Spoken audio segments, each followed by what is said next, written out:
ஒருவர் தேவைக்காக மற்றொருவர் பிரார்த்தனை செய்வது சுவாமி ஏற்பாரா? என் பிள்ளை நல்லா இருக்கும்னு நான் கேட்கறதில்ல. அது ஏற்காம எப்படி இருப்பார் சுவாமி? என் பிள்ளையாச்சே. சுவாமியே அவருடைய பிள்ளை, அதாவது நான் பக்தர்கள் நல்லா இருக்கணுங்கிறதுக்காக தன் தந்தையிட்ட பிரார்த்தனை பண்ணுறதா எத்தனை தடவை சொல்றார். அன்போடு என்ன கேட்டாலும் செய்வார்ல. தனக்காக வேண்டாம வேற பிரத்தியாருக்காக வேண்டவர் சுவாமிக்கு ரொம்ப நெருக்கமானவங்க. அவங்கள சுவாமிக்கு ரொம்ப பிடிக்கும்.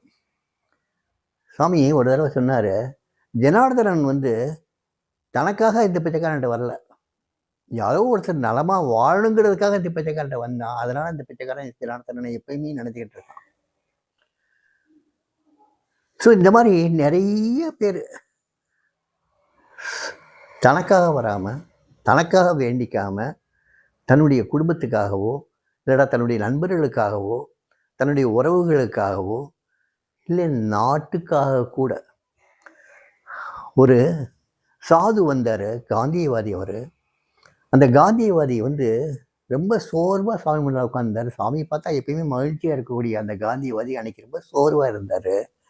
சோர்வாக இருந்த உடனே சாமி மெதுவாக do want to say anything அப்படின்னு கேட்குறேன், நீங்கள் ஏதாவது சொல்ல விரும்புகிறீங்களா அப்படின்னு கேட்டவன் அவர் சொல்கிறாரு, சாமி நாட்டில் பார்த்தீங்கன்னா எவ்வளவு ஊழல்கள், எவ்வளவு குழப்பங்கள், என்னென்ன கஷ்டங்கள், ஏன் இப்படி நடக்குது, இவ்வளவு கஷ்டங்களும் அனுபவிக்கிறதுக்கு இவ்வளவு விதமான ஒரு ஊழலையும் பொய் உரைகளையும் கேட்கறதுக்காக இந்த பாடுபட்டு சுதந்திரத்தை வாங்கி கொடுத்தோம்.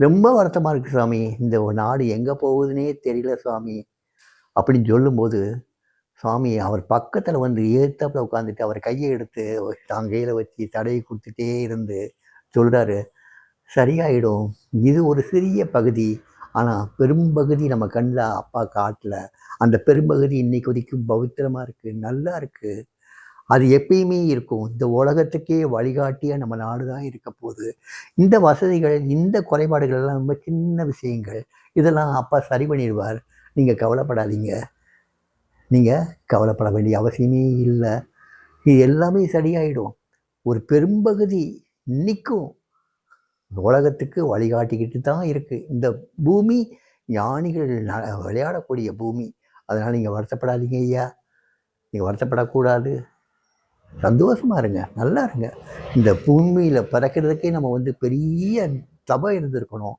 இந்த பூமியில் பிறந்திருக்கோம், பாரதத்தில் பிறந்திருக்கோம், அதனால் சந்தோஷமாக இருங்க, இதெல்லாம் போயிடுங்கய்யா அப்படின்னு அவ்வளவு உருகி உருகி ஆறுதல் சொன்னார். அந்த வயசானவர் கண்ட நீர் கோர்க்க மகிழ்ச்சியோடு போனார்.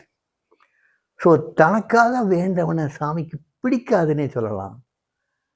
அவன் சுயநலவாதி இல்லை, ஆனால் அப்படி எந்த பக்தனும் சாமிகிட்ட வந்ததில்லை.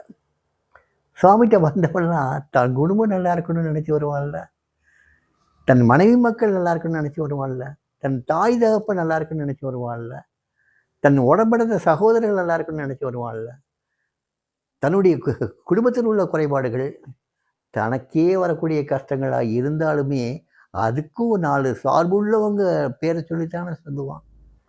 ஸோ யாருமே தனக்கு மட்டும்தான் வேணும்னு சொல்லி கேட்க வரதில்லை, தனக்குன்னு சொல்லி கேட்கும்போது தன் குடும்பத்துக்கு சேர்த்தானே அவன் வேண்டிக்கிறான். அதனால தான் சுவாமிக்கு அவங்கள எல்லாரையும் ரொம்ப பிடிக்கும்.